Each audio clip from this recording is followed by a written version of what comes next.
It's Hikaru versus Magnus, and fasten your seatbelts because we're blasting off into outer space for this game of Armageddon. Because yes, their classical game ended in a draw, no surprises there, it's boring ass long chess. Let's go with the fast time controls. This is warp speed 9 and we get a Ruy Lopez on the board just like we saw in their classical game. Magnus must win, Hikaru with the draw odds. If he draws, he takes the maximum points. But after a6, bishop a4, Hikaru repeating the line we saw in the classical game, Magnus not going c3 but castling, Hikaru repeating this system, Magnus trying to stay awake just to hear himself breathing, Hikaru watching him smile while he's sleeping. So Magnus crashes through on e5. Everyone jolts awake. Thunderbolt from the blue. Magnus sacking a piece on move 6. What have we got in store here? Well, this is the follow-up. Pawn to d4 and you fork the bishop and the knight. You're winning back the piece by force. Hikaru goes in with b5. Best move, kicks back Magnus's sniper, and now he takes on d4. He was shedding a minor piece anyway. The queen recaptures and d6. A sneaky trap laid by Hikaru, a la Star Wars. The pawn's on the way, kicking the queen, and then you trap this bishop, the Noah's Ark trap. So c3 gives the bishop some room. Both players exchange a cheeky glance. Now we see castles, and will Magnus now thrust his pawn into orbit, kick the knight? No. He just circles with this lunar module, bishop on f4. Now we get c5, Hikaru going full blast, and queen to d1. You don't want to block this knight from developing to d2. Watch how aggressive Magnus gets in a minute. And after bishop b7, pawn attacked, defended, epic commentary here on Epic Cheese. Hikaru should pick up and move this knight into g6. Pick up a tempo on the bishop, then the queen comes to f6, coordinates here, rooks come, it's a nice party. But Hikaru goes queen c7, such a natural move, but now after bishop c2, Magnus is picking up initiative. He plays that move before knight d2 to stop knight d3, and after rook a d8, Hikaru obviously coming with this one because he's seeing some work here for this one. Now we see knight d2 and a weird looking move from Hikaru,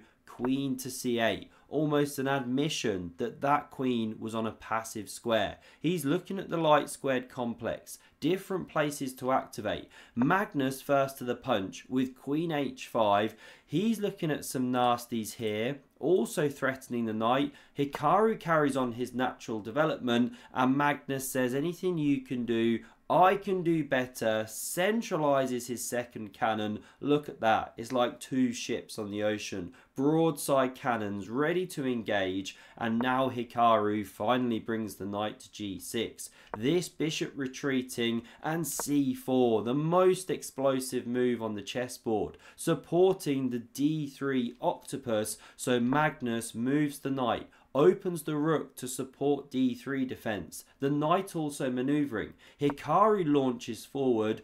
Why is he shedding a pawn here? Well, this is his point.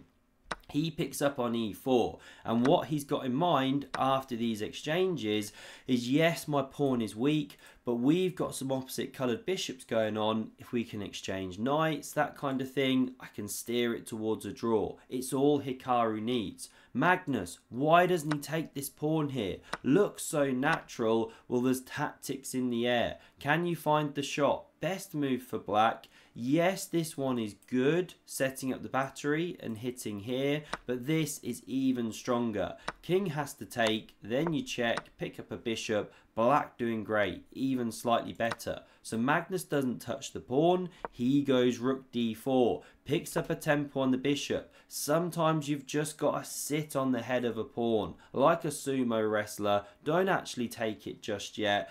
And now here, with this pawn under pressure, Hikaru starts feeling the heat, especially after queen to d1. Love those long sweeping queen moves. Magnus makes a whooshing sound as he goes, many of the top chess pros too. Hikaru looks over in adulation, and now it forces an error. He's so impressed. He should actually go pawn d5. It's very ugly, very passive. Top players hate this kind of stuff.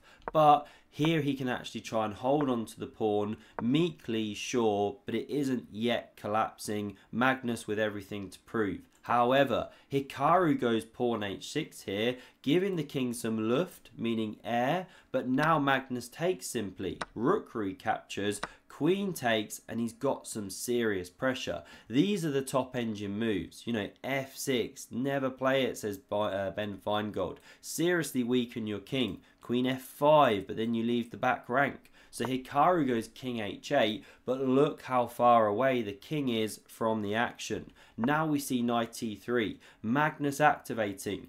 The queen comes to e8, looking to get into e4, so Magnus covers the square. If you still play it, the queens can leave the board, f3, picks up a tempo on the bishop, and the king marches very, very quickly along the dark squared complex. So queen c6 played, similar ideas. f3 covers g2 for a second time. You know, this knight was there, but you don't want it to babysit a pawn. Now we see queen e6, double hit, knight and pawn. b3 from Magnus, and of course it's the move to play. You never pay a3 there, for example. You want to generate a passed pawn here on the c file. Knight e7, watch out for knight f5. You don't want these ones traded off the board, leave the opposite coloured bishops. So Magnus checks, great move. Forces the king back, or else you're going to take the knight if it try and intercedes. But wait, here Hikaru does block with the queen. Does Magnus need an invitation to go into a queenless endgame? Hell no. He chops those ones off the board. Half the audience is bleating like goats. The endgame goat doing his thing here. After king recaptures, here's the problem. Magnus goes king f2, and watch how his bishop and king combine in the most deadly way. We get knight d5. What would you do here? This pawn is attacked. Of course, the square is defended. How to play? Well, remember, we don't want the knights to leave the board. Knight d1 played, hugely increases the winning chances, and c4 coming with tempo. Now f6 from Hikaru, looking to swing the king around.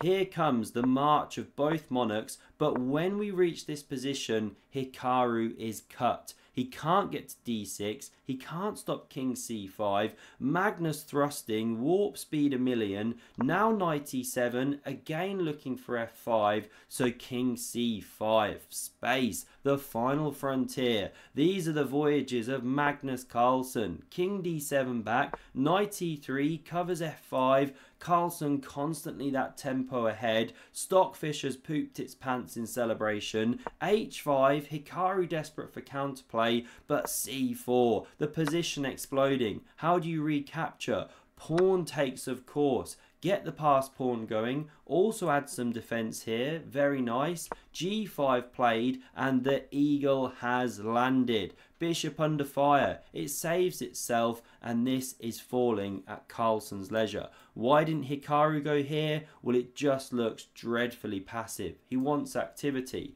But does Carlsen hurry to take this pawn? No. Take note. This is instructive.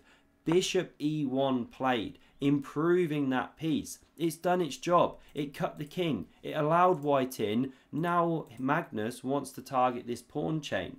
h4 now played. h3 in response. Could be risky. All your pawns on light squares, but Carlsen a step ahead. Knight g6. Bishop c3 comes, and how do you cover the pawn? This is the really beautiful thing about not taking a6 earlier. Now this king is overloaded. Can't get back over, or the bishop drops. It's classy. It's from another planet. Hikaru chucks the pawn like this.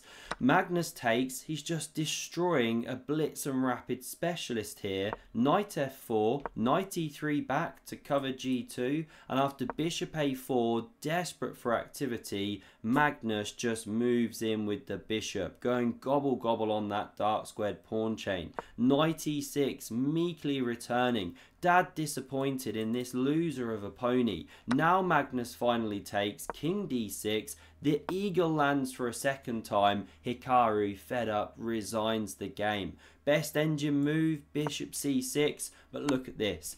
Look how the pieces just waltz into position here. Bishop now under fire, has to go again, and the march of the c-pawn. This is on the way. Then if you go here to stop it, then of course this drops off and the whole pawn chain. It's absolute carnage. Magnus takes the Armageddon, he moves into the tournament lead. Standings on screen, a day of Armageddons. I hope you enjoyed. Smash subscribe if you did, and if you want to see more chess going into the stratosphere, have a look at the video on screen. Thanks very much for watching, and I hope to see you soon. Cheers.